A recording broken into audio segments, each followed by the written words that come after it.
Hi everyone, welcome back to my channel. UGC NET का previous year का question paper अभी हम देखने जा रहे हैं, जो कि कब आया हुआ है ये देख लेते हैं। ये कब का आया हुआ है ये भी देख लेते हैं एक बार।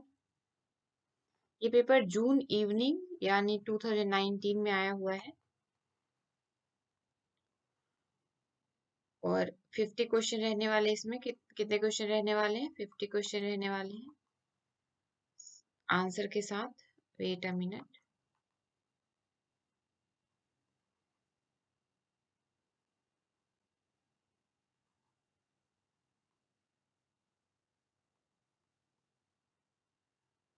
ओके, जून का इवनिंग शिफ्ट है। ये पेपर जो है सभी यूजीसी नेट एस्पिरेंट के लिए जो जेआरएफ की तैयारी कर रहे हैं उनके लिए, या जो यूजीसी नेट की तैयारी कर रहे हैं उनके लिए बहुत इम्पोर्टेंट है।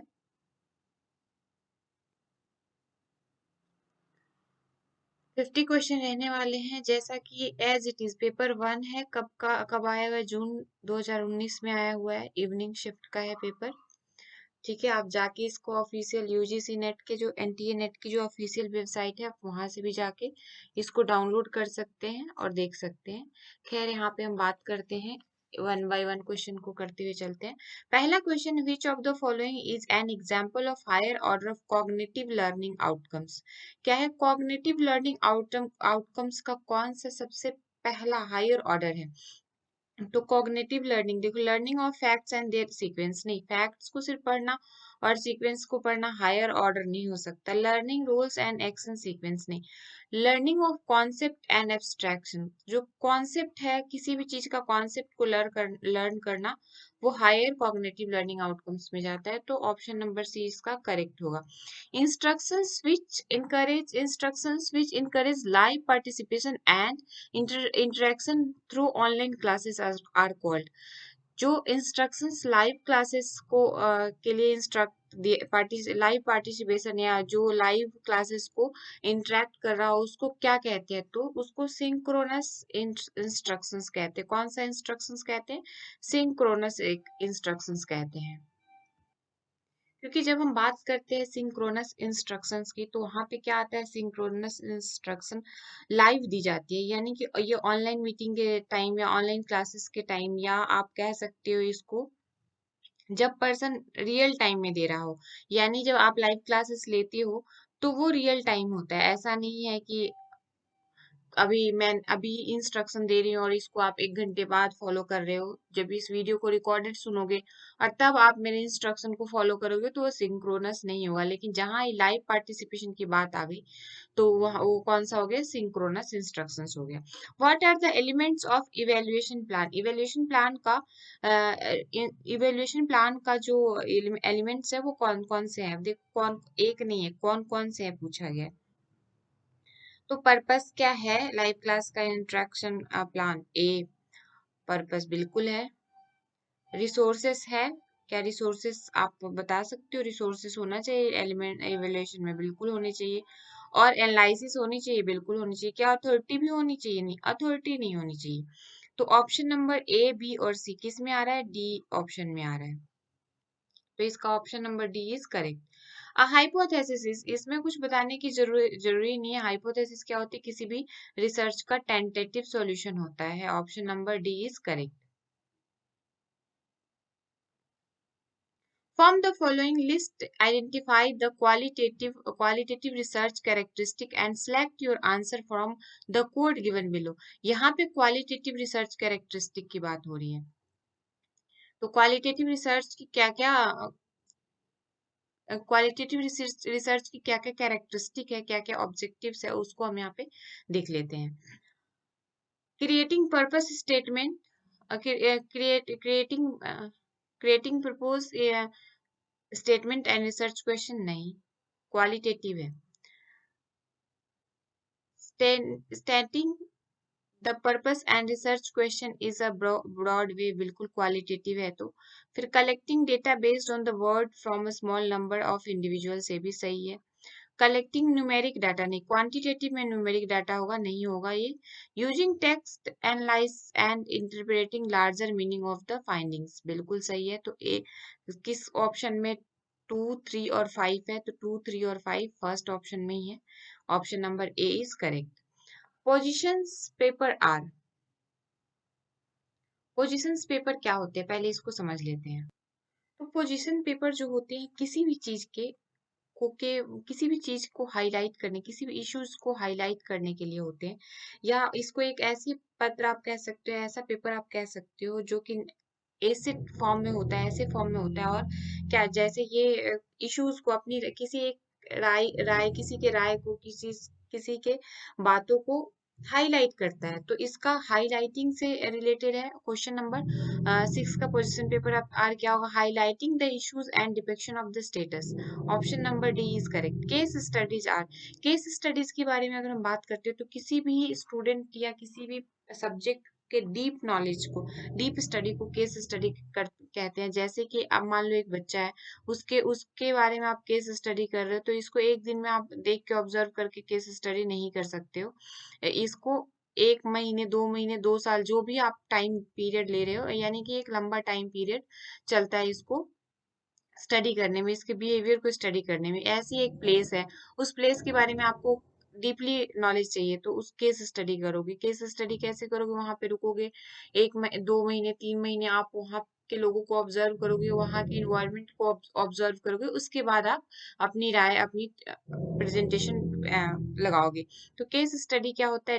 In depth examination of subject and relation, क्या होता है?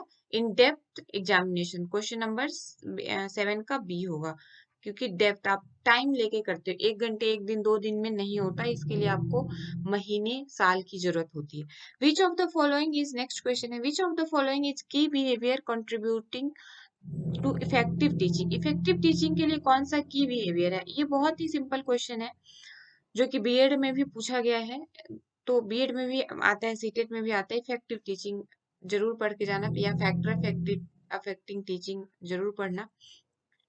Summarize what was told by a student. Encouraging a student to elaborate on an answer using direct and indirect question, या explaining concept in a logical step by step presentation। तो अगर हम बात करते हैं इफेक्टिव टीचिंग लर्निंग प्रोसेस को, तो पहले हम कॉन्सेप्ट को एक्सप्लेन करेंगे ना, तो logical, in a logic step by step presentation, concept को हम लॉजिक के थ्रू पढ़ाएंगे, तो यानी ऑप्शन नंबर डी जो है इसका करेक्ट आंसर होगा। Tertiary source of data is, tertiary source of data क्या होता है?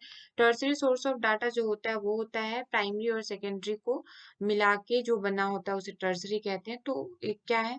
Information drive from both primary and secondary source of data को क्या कहते हैं? Tertiary source of data. Option number C is correct.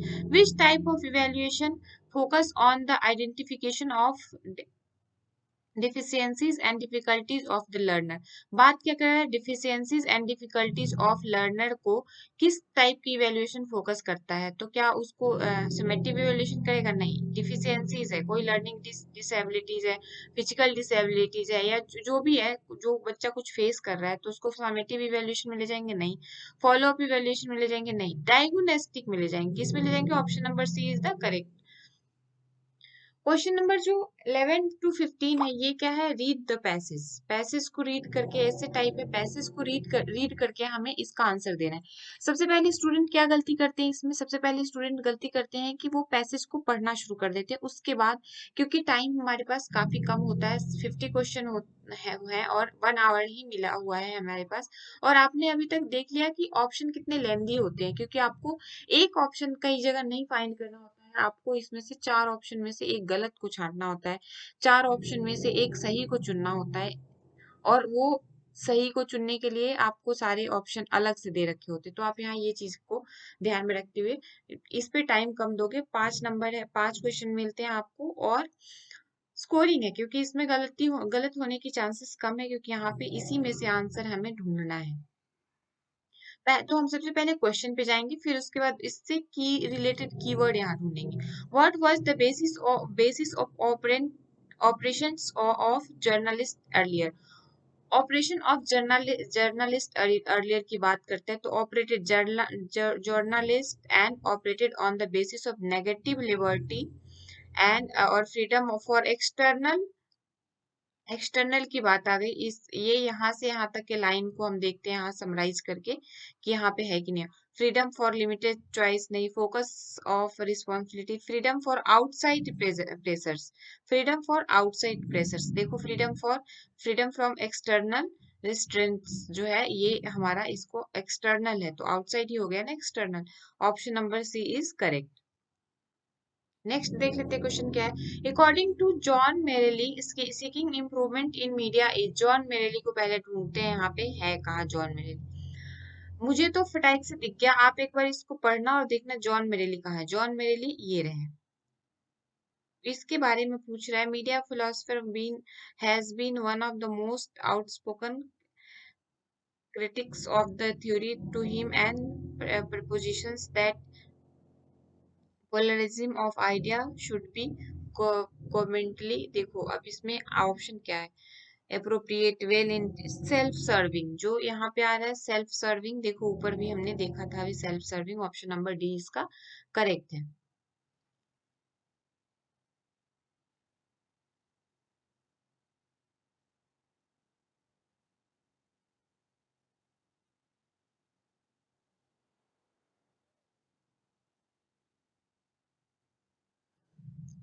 Self serving ये आया ना। नेक्स्ट क्वेश्चन देख लेते हैं। These passage critically analyse of, क्या चीज पे आपने अभी तक पढ़ा उस पे क्या आपको क्या थॉट आ रहा है कि किस पे ये क्रिटिसाइज किया हुआ है, तो ये मीडिया पे क्रिटिसाइज किया हुआ है। Social responsibility theory of medias, यानी कि ऑप्शन नंबर सी इसका करेक्ट आंसर होगा। Some scholars consider social responsibility aspects of media as, तो मैंने इसको कर रखा है, आप इसको एक बार और पढ़ना, ये ऑथोरिटेरियन होगा, ऑथोरिटेरियन इसका आंसर होगा। एक बार आप इसको पॉज करके पढ़ के करना। देखो ये रहा इसका ऑथोरिटेरियन, इसमें जो इसका जो मीडिया पर्सन है वो कैसे यूज करते हैं। तो some scholars consider social responsibility aspects of media as authoritarian, option number D is correct answer. Positive freedom means, positive freedom का मीन क्या है, अकॉर्डिंग टू इट्स पैसेज, यानी कि आप अपने अकॉर्डिंग बोल सकते हो। तो इस पैसेज के अनुसार पॉजिटिव फ्रीडम जो है वो परसुइंग सर्टेन सेट गोल्स है, ठीक है। Option number B is correct. अब क्वेश्चन नंबर जो 16 से है ये फिर से आपका नॉर्मल क्वेश्चन आ गया।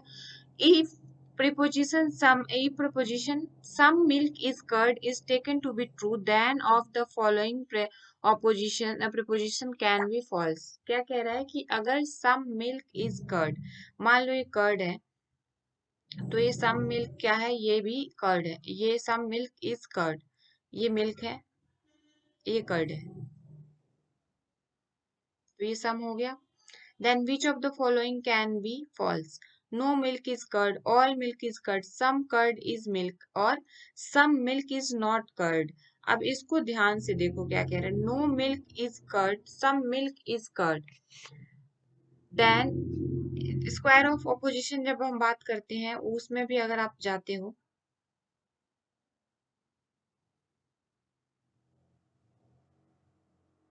हाँ जी, तो मैं स्क्वायर ऑफ ऑपोजिशन बताने जा रही थी, इसकी अभी जरूरत नहीं है क्योंकि ये आप आगे पढ़ेंगे। अब ये भी हम इसी के थ्रू देखते हैं। ये मिल्क हो गया, ये कर्ड हो गया, ठीक है, ये एक पॉसिबिलिटी है। फिर एक इसकी पॉसिबिलिटी ऐसे भी है, ठीक है, ये मिल्क हो गया ये कर्ड हो गया, इसमें भी सम आता है। तो क्या कह रहा है, if preposition some milk is curd to is taken be true, then which of the following preposition can be false. All milk is curd, ये भी हो सकता है, देखो ये milk all milk is curd में आ सकता है। सम कर्ड इज मिल्क, ये भी some curd is not, some milk is not curd, ये भी हो सकता है। लेकिन नो मिल्क इज कर्ड ऐसा हो नहीं सकता, तो इसका कौन सा फॉल्स होगा, option number A is correct one, option number A. I hope कि आप समझ पा रहे होंगे। क्वेश्चन नंबर 17 क्या कह रहा है, क्वेश्चन नंबर 17 कह रहा है connective communication inside the classroom is, connective communication की बात कह रहा है, कनेक्टिव कम्युनिकेशंस को in classroom inside the classroom is क्या होता है, डायरेक्ट होता है, क्रिटिकल होता है, एक्सप्लिसिट होता है या इम्प्लिसिट होता है। तो इम्प्लिसिट होता है, कनेक्टिव कम्युनिकेशन जो होता है, कनेक्टिव कम्युनिकेशन क्या होता है, इम्प्लिसिट होता है क्लासरूम के अंदर। बात करेंगे किसी टाइम हम इम्प्लिसिट क्या होता है, एक्सप्लिसिट क्या होता है, लेकिन अभी हम क्वेश्चन आगे देखते हैं। The sum of even number between 1 to 81 is the sum of, क्या है question, the sum of all even natural number between 1 and 81 is, even natural number के बारे में बात कर रहा है। तो इसको बनाने का एक तरीका है, पहले वो बात कर लेते हैं। न्यूमेरिकल भी पूछता है, न्यूमेरिकल में सबसे बड़ी बात ये है यूजीसी नेट का, हर बार अलग अलग टॉपिक उठा के लेता है। ऐसा नहीं है कि इस बार हमने ये पढ़ लिया तो अगली बार भी यही आएगा। फर्स्ट इवन नंबर क्या होता है, हम सबको पता है। फर्स्ट इवन नंबर जो होता है वो क्या होता है, फर्स्ट इवन नंबर क्या होता है, 2। ठीक है, और कॉमन डिफरेंस क्या होता है, 2, और जो सेकेंड इवन नंबर नंबर होगा वो क्या होगा, वो 4 होगा। तो इनका कॉमन डिफरेंस क्या हो जाएगा, 2 हो जाएगा। कॉमन डिफरेंस क्या होगा,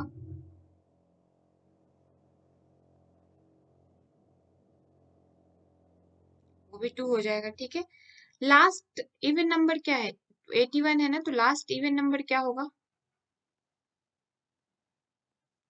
80 हो जाएगा। ठीक है, अब इसका फॉर्मूला आता है, इसका फॉर्मूला क्या होता है, द लास्ट टर्म फॉर्मूला क्या होता है, a plus n-1 into D. अब l क्या है, लास्ट इवन नंबर क्या है, 80 है। 80 इक्वल टू जो नंबर डिफरेंस है, कॉमन डिफरेंस क्या है, फर्स्ट क्या है, a2 है।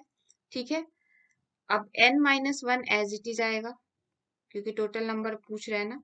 और n-1 जब एज इट इज आ गया, तो अब आप पूछोगे कि ये d क्या है, डिफरेंस क्या है, तो 2 है, डिफरेंस 2 है। अब आप हम डायरेक्ट यहाँ से इसको सॉल्व कर लेते हैं।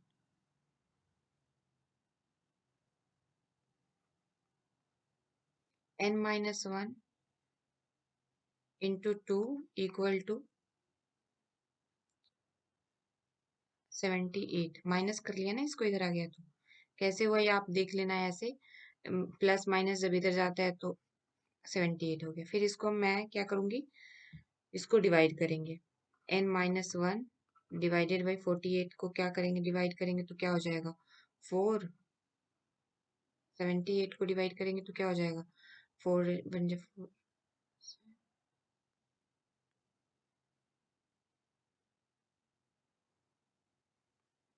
डिवाइड करके देख लो आप,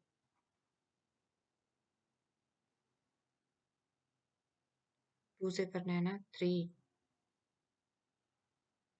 आ गया, और ये 9, 39 हो गया। ठीक है, अब देखो 39 हो गया, n इस इधर जाएगा तो ये माइनस है, प्लस है, 40 हो जाएगा। n कितना आ गया, 40 आ गया। अब ये यही आंसर नहीं है, n 40 आ गया। अब इसको हम आगे और देख लेते हैं, यहाँ देख लेते हैं यहाँ पे। ठीक है, the last term formula, the sum of formula AP is given, given जो है वो क्या है, n/2। ये एक फॉर्मूला होता है जो कि हम इवन नंबर के लिए यूज करते हैं। ऑड नंबर के लिए दूसरा n हमें पता चल चुका है, 40, इसको SN से डिनोट करते हैं। ठीक है, 40/2, a क्या है हमारा, 2 पहले से हमें पता था, और l क्या है, l क्या था हमारा, l था 80, लास्ट वाला 80 था। तो हम इसको अब जब सॉल्व करेंगे तो हमारा क्या आएगा, 1640। आप करके देख लेना इसको, इस टर्म को सॉल्व कर लेना। ऑप्शन नंबर डी इसका करेक्ट है। ठीक है, communication through color are result in, color car result in, communication through the colors car result in aesthetic code, cultural code, semantic code, binary code. अगर colour card है, colour card result जो है उसका, उसको हम क्या किस चीज से शो करते हैं, क्वेश्चन नंबर 19 को एक बार देखते हैं। क्वेश्चन नंबर 19 क्या है, क्वेश्चन नंबर 19 है communication through the colours car result in, sorry communication through colour scan है, ये कार नहीं है, मैं वही सोच रही हूँ ये क्या, एन लिखने की वजह से result in, communication through colours के थ्रू जो कम्युनिकेशन होता है उसको क्या कहते हैं, उसको हम कहते हैं एस्थेटिक कोड्स कहते हैं, और उसको क्या कहते हैं, कल्चरल कोड्स कहते हैं। ठीक है, ऑप्शन नंबर ए और बी किसमें? ऑप्शन नंबर डी में ए और बी है। Question number 4 is option number 4 is correct. 20th question है the preposition some trees are green is equivalent which of the following preposition? some trees are green। अब आप अभी हमने ऐसे क्वेश्चन ऊपर ऊपर है, उसी उसी से रिलेटेड यहाँ भी हम इसको देखते क्या कह रहे हैं। The proposition some trees are green, जैसे कि हमने ऊपर भी इसको पढ़ा था, is equivalent to which of the propositions? Many trees are green सही है। Many trees as some trees are green means there are number of trees that can be green.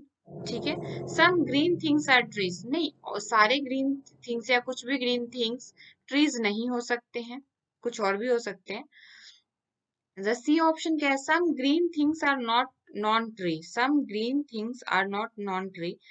क्यों नो मतलब इसमें कोई डिटेल्स नहीं हमें दिख रहा है कि ये नॉन ग्रीन नॉन ट्री हो सकता है। ट्रीज आर यूजुअली ग्रीन, ये भी सही है, ट्रीज आर यूजुअली ग्रीन, लेकिन ये जरूरी नहीं है कि ट्रीज आर यूजुअली ग्रीन। तो इसका क्या ऑप्शन नंबर ए ही सही दिख रहा है। तो ऑप्शन नंबर ए किसमें है? 20 ऑप्शन नंबर ए 3 नंबर में है, ऑप्शन नंबर ए। तो थर्ड क्या होगा? इसका सही आंसर होगा। थर्ड क्या है इसका? थर्ड यानी कि ए इसका सही आंसर होगा। आंसर क्या होगा इसका सही? नहीं, ए नहीं होगा, सी होगा।